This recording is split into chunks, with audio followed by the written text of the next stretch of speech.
The Secretary will read the second order.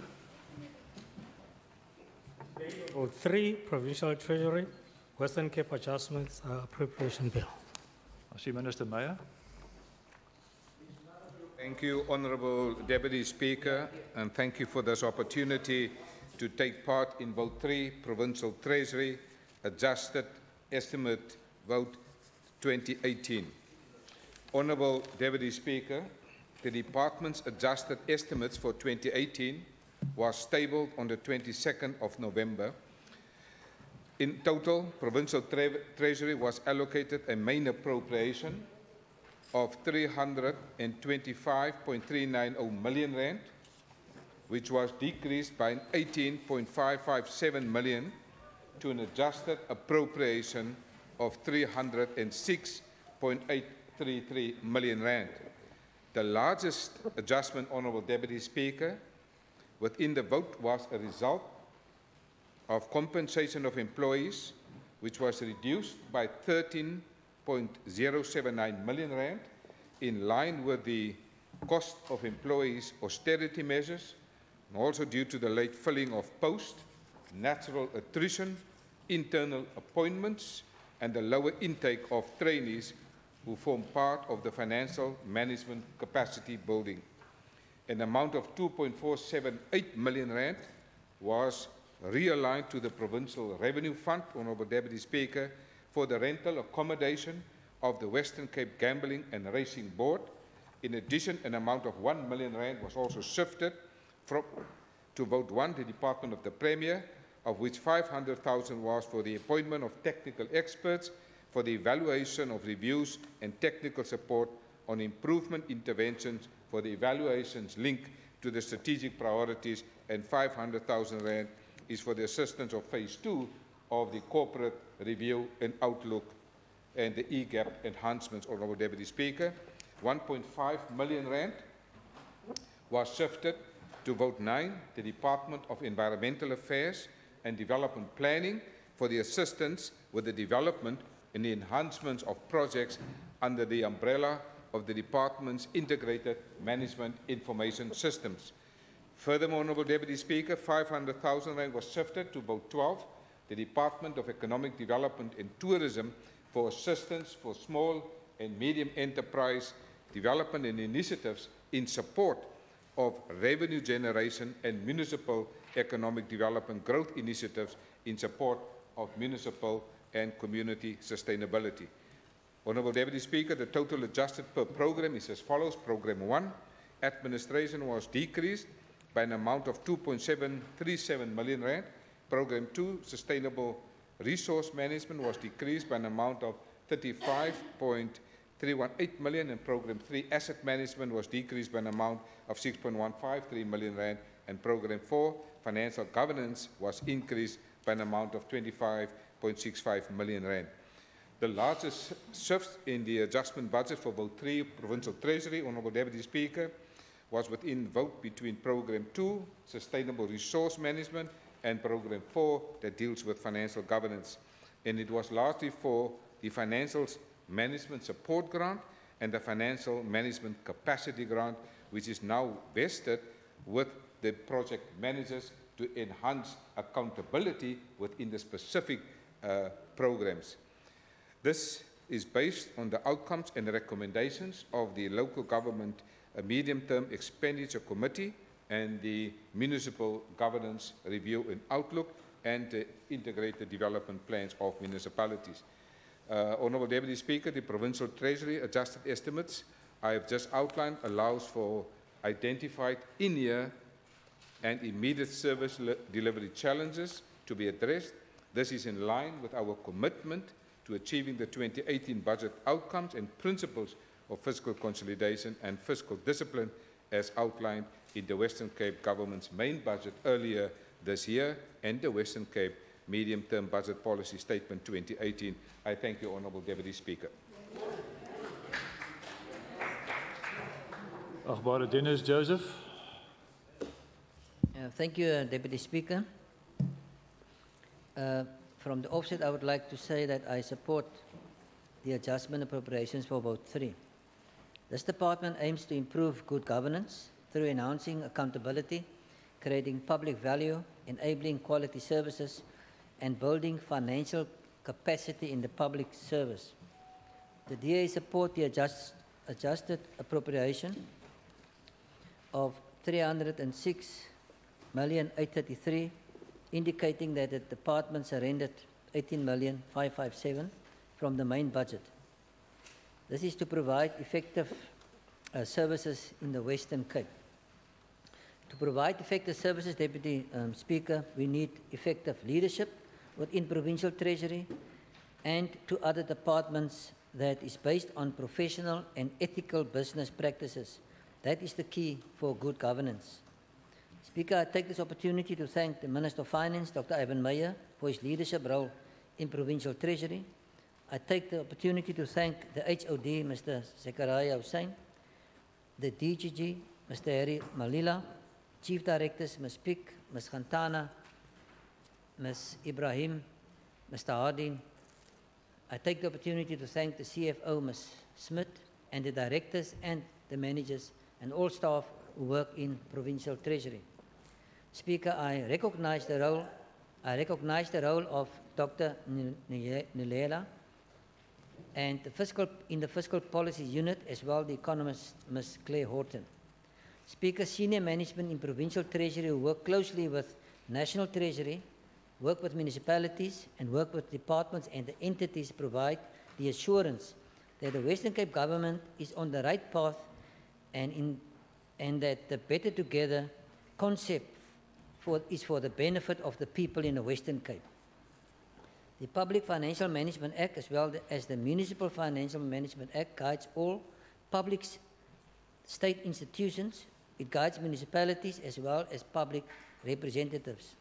Within the department, we find clear policies on supply chain management, clear policies for the controls and the regulations, as well as internal audits and external audits. Deputy Speaker, the role of the AG is critical. It enhances accountability and good governance. And we should recognize that the role of the AG should stay independent. I think that is a very important aspect of their role, to keep their independence. Speaker, the Standing Committee on Finance has an oversight role over the executive and the department with this entity, namely the Western Cape Gambling and Racing Board. We have the responsibility to compare the annual performance plan with the budgets allocated to implement these plans. We also have the responsibility to assess the adjustments with the adjustment budgets. The Program 1 has spent 26.4 million, it's 45% for the first 6 months. And for the next 6 months, the focus will be on Program 1.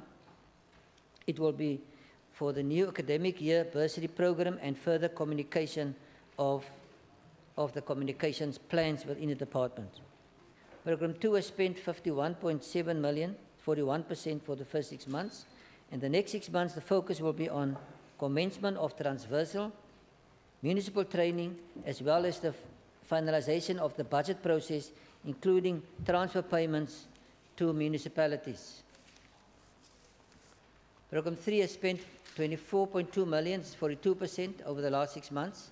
The next 6 months, the focus will be on further maintenance of the central supplier database and municipal training. Program 4 has spent 17.5 million, 25% over the last 6 months, and the next 6 months will focus on financial management support grant for municipalities as well as financial management capacity.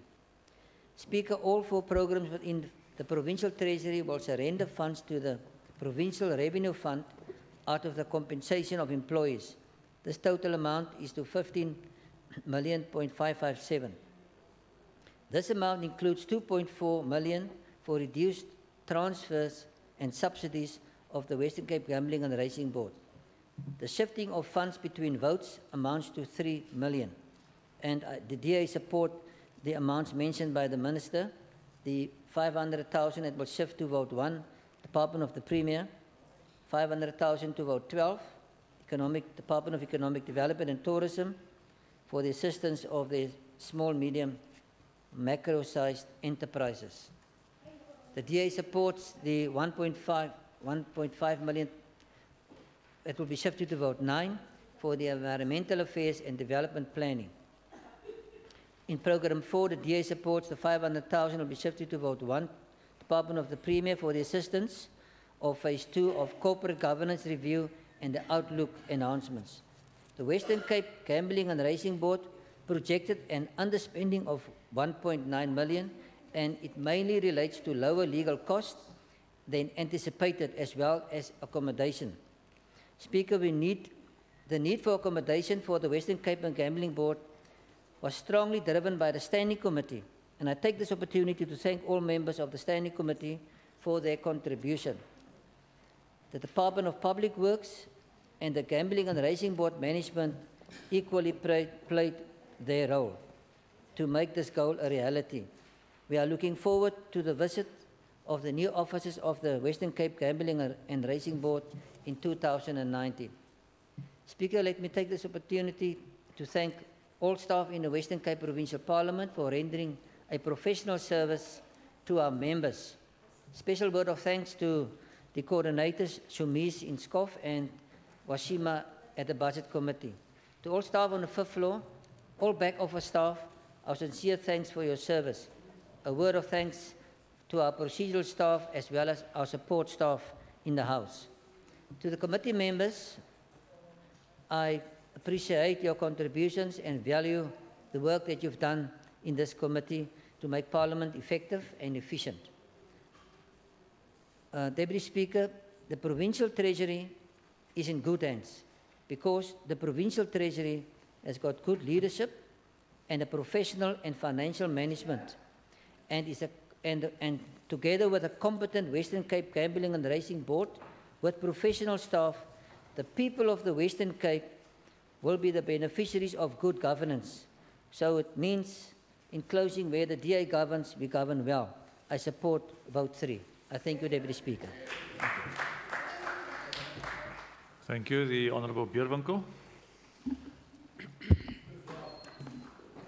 Thank you, Deputy Speaker.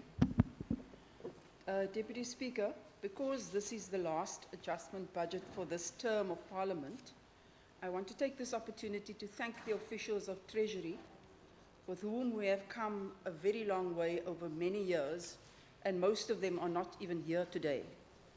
Thank you for your dedication, your commitment and staying power, but rest assured, we see the strain that you're taking, both in the work that is presented to us and in your demeanour. MEC Mayor, coming back to Vote 3, the buck stops with you in this adjustment budget. For me to only address the adjustments of 18.5 million in Vote 3 in isolation would be short-sighted and letting you off the hook too easily, because the picture is much bigger than that. And so I will not repeat budget details that have already been mentioned. And so under your watch, with all the adjustments and allocations from DORA across the departments were negotiated. Under your watch, the clusters were formed because to understand the shifts in Vote 3, you need to understand the clusters. Vote 3's responsibilities during the main and adjustment budget is not as simplistic as the other 13, because your responsibility in Treasury is transversal, and you're the custodian of the budget.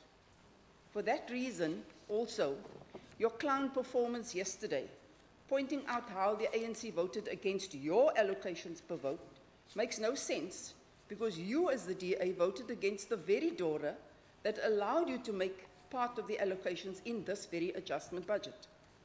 Worst is that the largest portion of the DORA was for agriculture, who under your watch has still not accounted for the allocations made in the past 2 financial years. And so MEC Wendy cannot, by protection of this House, spread untruths as he did yesterday, because they did not present their annual reports.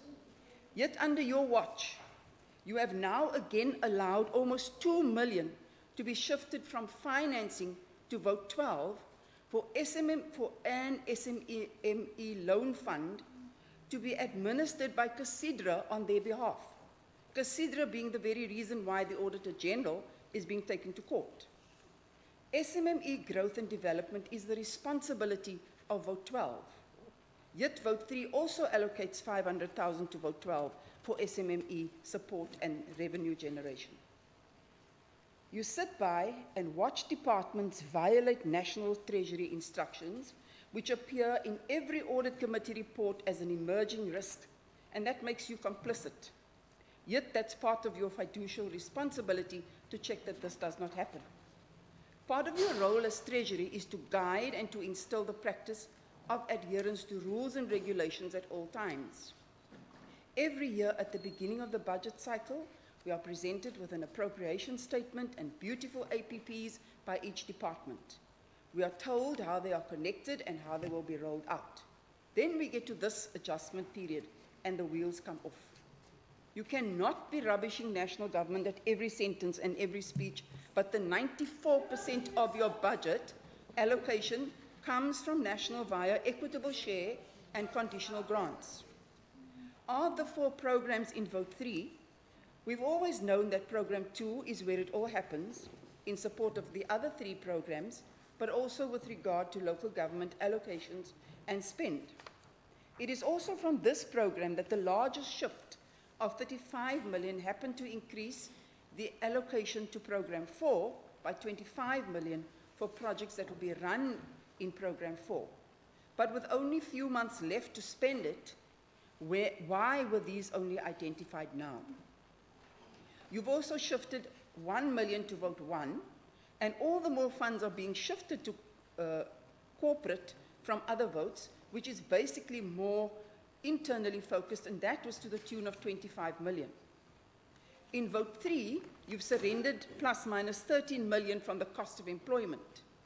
Should you not be advocating to departments and yourself to allocate less to cost of employment, knowing that there's this moratorium on appointments? Some posts are difficult to fill. Some are just sitting there on the organogram. So come the adjustment period, there's a huge chunk of cost of employment surrendered to the reserve fund, or is this your way of parking funds elsewhere in case it is needed at the midterm period? How is it possible that 304 million surrendered now from equitable share, the very fund afforded to you by National to allow you to fill your mandate, can be surrendered? Funds to make a difference in people's lives, which means the initial planning for those funds could have been otherwise allocated. How is it that under your watch, education can now surrender 130 million from the cost of employment for teachers?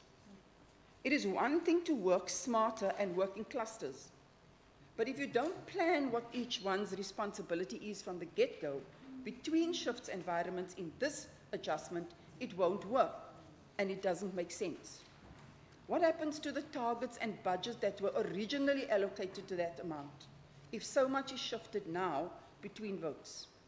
There's no innovation for new sources of own revenue, or more importantly, the will to even introduce gender budgeting. At this stage of the year, you are moving around funds in a cluster to allow the other partners in the cluster to function. What assurance do you have that that money will be spent? What were these departments doing without those funds for the past few months, and how did they manage to reach their targets? Alternatively, are all these shifts a way to hide the fact that they might not spend their entire budget? In Vote 3 across programs, you've shown saving on consultants, which you reallocated to other under-budgeted programs within Vote 3. What was your initial reason to appropriate for consultants, and what important work was not completed due to this non-appointment? This looks like another form of parking funds for later use. But let's get to the other ball which you, MEC Mayor, were instrumental in dropping, and that's the illegal collection of fees from route operators for the past 2 years, collected by the gambling board. After 2 years, the contracts had expired and they collected 17.5 million. It took a newly appointed CEO a few weeks after appointment to pick it up, and soon we will be muzzled by throwing the sub judice rule at us while you try to amend legislation to cover that mess. What were you doing in your oversight capacity over the board when they collected, when they were allowed to collect and allow this travesty to occur? Under your watch, MEC, Treasury is slipping badly and losing the plot. I feel for those officials in this department who are trying to keep this department afloat amid this mess. Thank you.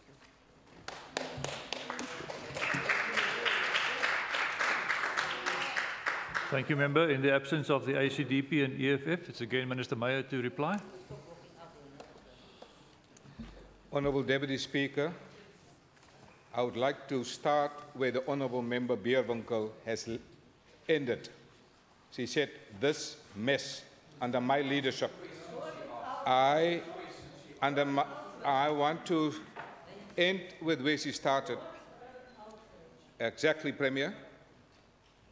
This is the report of the Auditor General of this government and this Department of Treasury. And I quote, the overall audit outcomes of the Western Cape. I report from the Auditor General report about the Western Cape. The overall audit outcomes of the Western Cape remain unchanged in 2017-18, in that 17 auditees received an unqualified audit opinion in both 17 and 18 and 2016 and 17.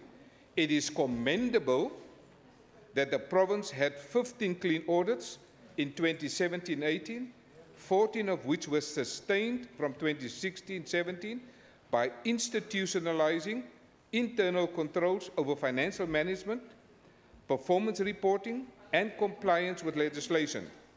The report says further human settlements improved from a financially unqualified opinion with findings in 2016-17 to a clean audit outcome by addressing its performance information findings.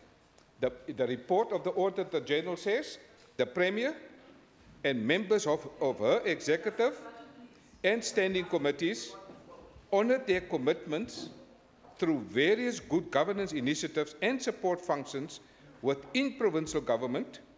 These activities have developed and influenced the accountability culture, thus improving and maintaining clean administration. Consistent oversight ensured that the required actions was taken where weaknesses in controls were reported and consequences were effected through investigations as required by legislation, with appropriate action being taken to and hold officials accountable where applicable. This is the report of the Auditor General of this government, and I am proud to be part of this government. Honourable, you have indicated that I am responsible for the transversal architecture of government. The Auditor General's report is an application of transversal evaluation of this governance. But also, Honourable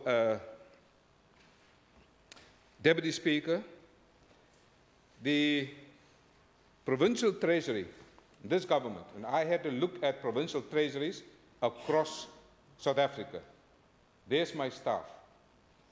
The leanest provincial treasury in South Africa, with this record of the Provincial Auditor General. I am happy that I have excellent staff, and I want to thank them for their great leadership. Provincial Treasury has multiple internal and external stakeholders. Provincial Treasury have to deal with 13 departments, multiple entities, 30 municipalities, 30 accounting officers, 30 CFOs, and this work carries 12 months a year, and these are with this number of staff, I think they are performing exceptionally well. And I'm here today to defend my staff for the attack that they have received here. And also, Honourable Deputy Speaker. Order, Minister, just 1 second. Honourable Beerwinkel. Speaker, I cannot allow the MEC to twist my words and create aspersions on the staff, which I did not do. Order. I did not do. Thank you. Point Honourable- made. Minister, may I continue? Honourable Deputy Speaker, if you conclude that the Treasury is in a mess, and I'm going to back to the Hansard, Deputy Speaker, and I will write something about this mess that she's talking about. I think also, Honourable Deputy Speaker, what we have done also, we have mainstreamed the activities in the Provincial Treasury as it relates to taking the budget to the people, the MACO Member of Finance Workshop, the Fiscal Policy Workshop, the Ministerial Infrastructure Committee, but also the Public Sector Chartered Accountant Academy, as well as the Revenue Masterclass for municipalities. Honourable Deputy Speaker, there was reference made in terms of the transversal shifts.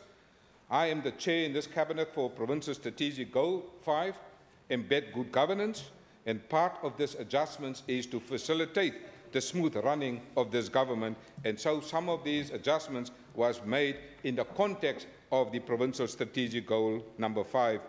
Also, we have extensively been able to manage the combined assurance of this government that speaks to the role of the executing authorities, the role of the accounting authorities, but also the role of the chief financial officers, the role of internal audit, the role of external audit. And so within the combined insurance and the program managers, we've been able to successfully, again, under this period of the review, to manage that. I want to thank my accounting officer, Mr. Zakaria Hussein, and also my excellent CFO, Anna-Marie Smith, and all the program managers within the Treasury and all the staff. Thank you also, Honourable Member Joseph, for your input and successful leading not only the Standing Committee of Finance, but also the Budget Committee in this Parliament. Also, I think the issue that was raised about the oil and gas, this is a very important sector of the Western Cape in the economy, and I understand that Gwedi Matase, I understand why he decided not to invite some of the members on that side of the House to this breakfast, because they cannot make a contribution, substantive contribution to the debate. So I fully understand Gwede Mantase when he decided not to invite you. He decided to invite members of this side of the House because he knows that members of this side of the House can make a substantive contribution, because we read documents, we study documents, and Minister Pradella and Minister Seifer is currently there because they make a meaningful contribution.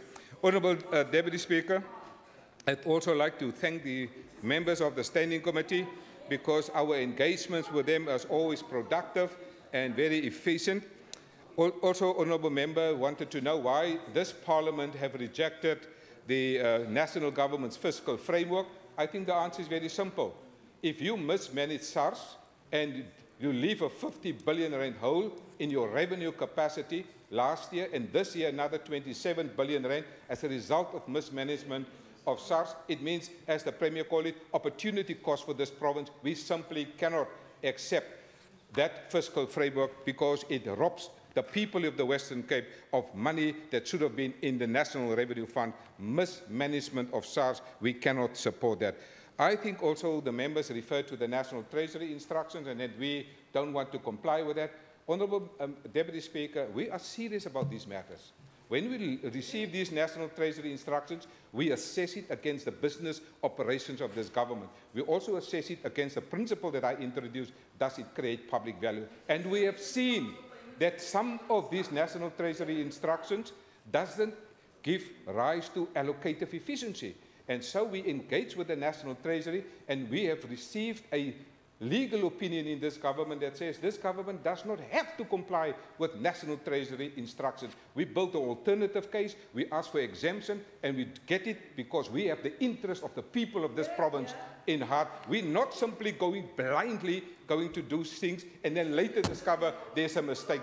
Many of these other provinces that implemented National Treasury instructions are less no scam. But we think and we apply our mind, we engage, and we advise the National Treasury, and we ask also for exemption. And we have received that particular exemption. We are, and many of these other provinces want now to follow us because they see that some of these National Treasury instructions doesn't make sense because it wasn't thought through properly. Remember, many of these things were implemented during the time of Mr. Kigaba. and you know where he is now. I think it is important we apply the principle of rationality. If something doesn't make sense to us in this part of the government, doesn't comply with the principle of rationality, we're not going to implement it. And there's a full case history in the Constitutional Court on the basis of rationality. Also, I think many of these adjustments in this vote, you will see directly and indirectly, because I chair the PSG 5, I see sometimes also the link between PSG 1, PSG 2, 3, 4, and 5, and what this budget does, it allocates some money to some of these PHGs. Why? Because we follow a whole-of-government approach. Also, honourable members, I want to also just mention two last matters. One relates to the fee operators. This House will appreciate that I have met with the Gambling Board last week. We have substantively discussed this matter. I have given them clear guidelines in the value system of this government, in terms of accountability, in terms of reasonableness, in terms of fairness, in terms of the rule of law. I have intervened in that matter, and I've asked the Gambling Board to go back and take a decision based on my input into that discussion. So that matter will be taken care of, and if there's anybody that has been done in, I am the first one to apologize, because I believe in the principle of fairness, and I've asked the Gambling Board not to further litigate this particular matter, because if this matter goes to the higher court, it will be cost more than what it will actually cost this government. So I've taken a deliberate, a decisive decision in this particular regard, and they will now go back to the, that will now go back to the Gambling Board, and I take responsibility for that. Thank you, Honourable Dennis. Thank you for that particular input and leadership that you have given in the Standing Committee of Finance, and I really appreciate also your principle of collegiality, and I think you fully understand, together with members of the committee, the important role of the Standing Committee in this particular vote. I thank you, the Honourable Deputy Speaker.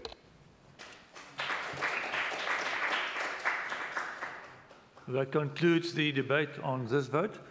We will again suspend for a couple of minutes. The bells will ring to indicate the start for the next vote, which will be human settlements. The House is suspended.